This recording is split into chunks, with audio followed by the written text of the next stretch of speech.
we're going to hit some key points.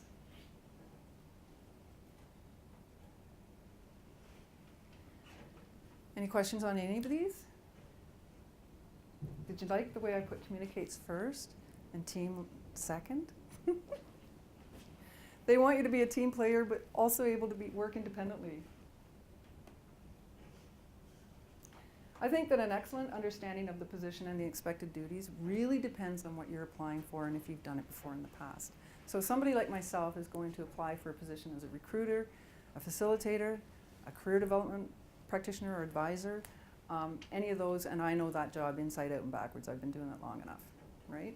When I went and worked at a job at the Gang Ranch in British Columbia, have anybody ever heard of the Gang Ranch? Because it's less likely that you have nowadays.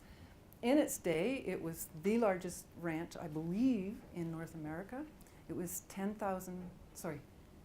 million acres, most of it leased, and 10,000 head of cattle when I was there, 200 head of buffalo. They had sheep and all kinds of horses, but on a different ranch. And I had no idea what I was getting myself into. But we were on a horse at the latest by 6 in the morning, and we weren't off that horse until about 7 or 8 at night. I was hoping to be in bed by 8 because I was sore. And I had a choice to either have my bath or have dinner, and I took the bath every time, so I lost a lot of weight in that job. But I didn't have an excellent understanding of the position and the expected duties, right? Persistence. In what aspects do you mean flexibility and persistence? Like scheduling or flexibility in your way to handle tasks? And persistent like in applications or to just a little bit more definition there as well? Okay, so I can give you an example for myself. Flexibility. We own, as you own, as you know, the Last Defense Lounge. Okay, until we moved here, which was just over a year ago, we were all over in Mac Student Center. I was on the 4th floor, and most of the offices were a part of the lounge, just back. You wouldn't see them when you were eating, unless we came out. And I'd go down and chat with my colleagues all the time. And one day I went in there, and I thought, wow, are they busy? This is crazy. And they were going crazy. And I said, Kathy, you guys are really busy here. Do you need a hand? And she said, well, if you can bus, and I worked in a restaurant, so I said, sure, I can bus. So I bus tables. That's flexible. That's not my job. You will never hear the words, it's not in my job description from me. You just won't hear them. If I can do it, I will do it. So it's the extras on top of what the application is asking for, is flexibility. That's one way, but another way might be, we need you to man the front counter. Again, not my job, but maybe Lena's sick and everybody else isn't able to. Drop everything and do it? Sure, I can do that for you, Val, no problem. So I do that.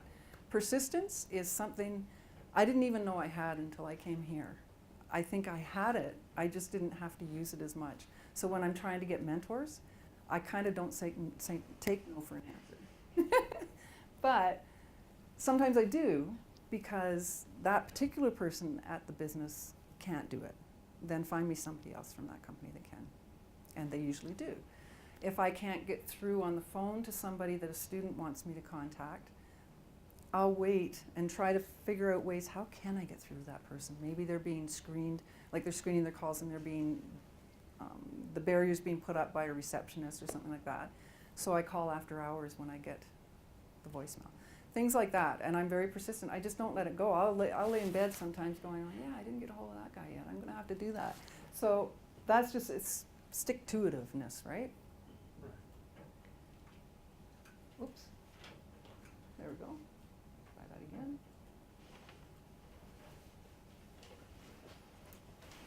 Anything on these ones? I think there's one more too.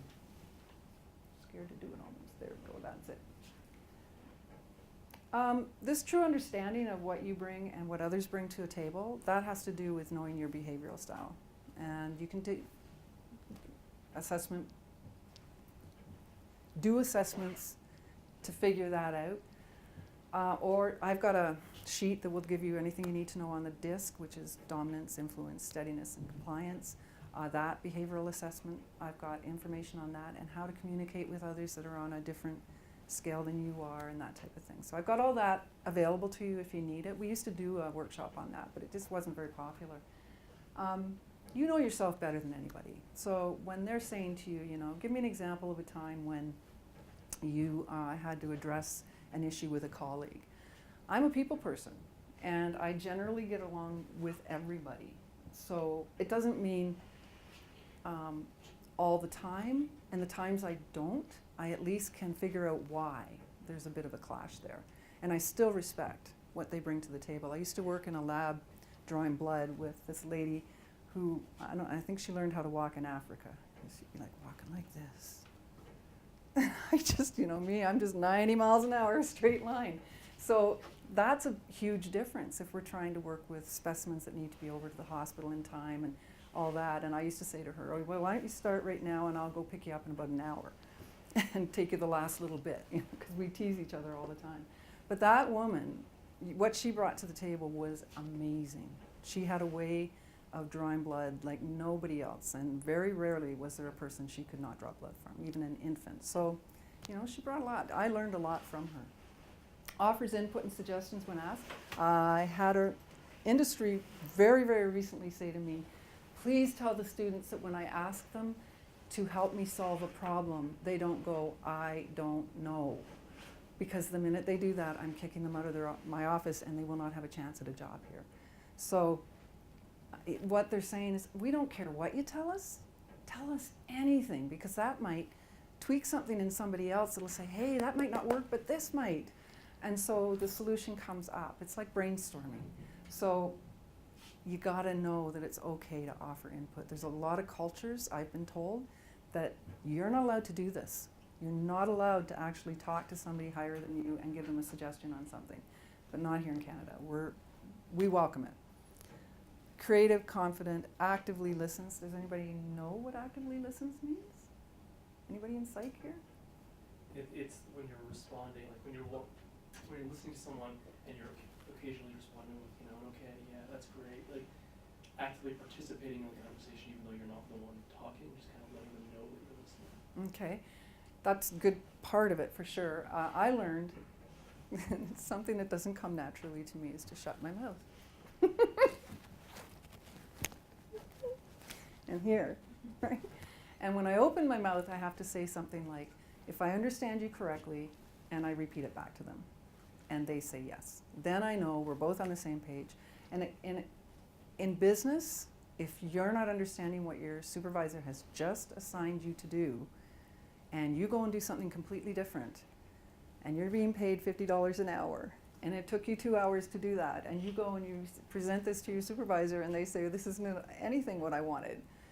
Uh-oh, this is not a good thing. Self-starter, and again, can work independently, is the same thing.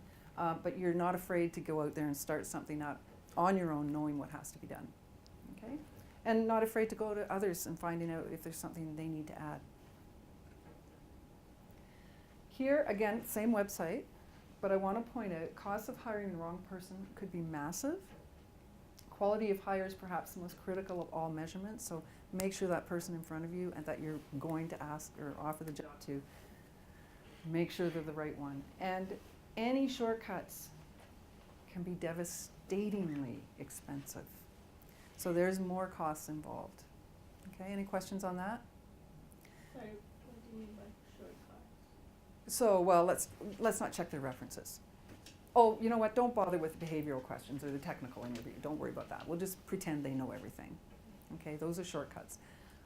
Reference checks, I don't know if people don't do them anymore, but they're, in the day they would say, oh, well, we know Julie, so forget, we know Julie and we know her 3 references really well, so let's just assume they're good. Not a good thing to do all the time. One thing I've had commented on by students in this workshop, when I present this and the previous slide that gives you the cost of hiring, well, do they really do a job posting for each position every time? Hopefully no, they don't have to, but it still has to be factored into the cost of hiring, okay?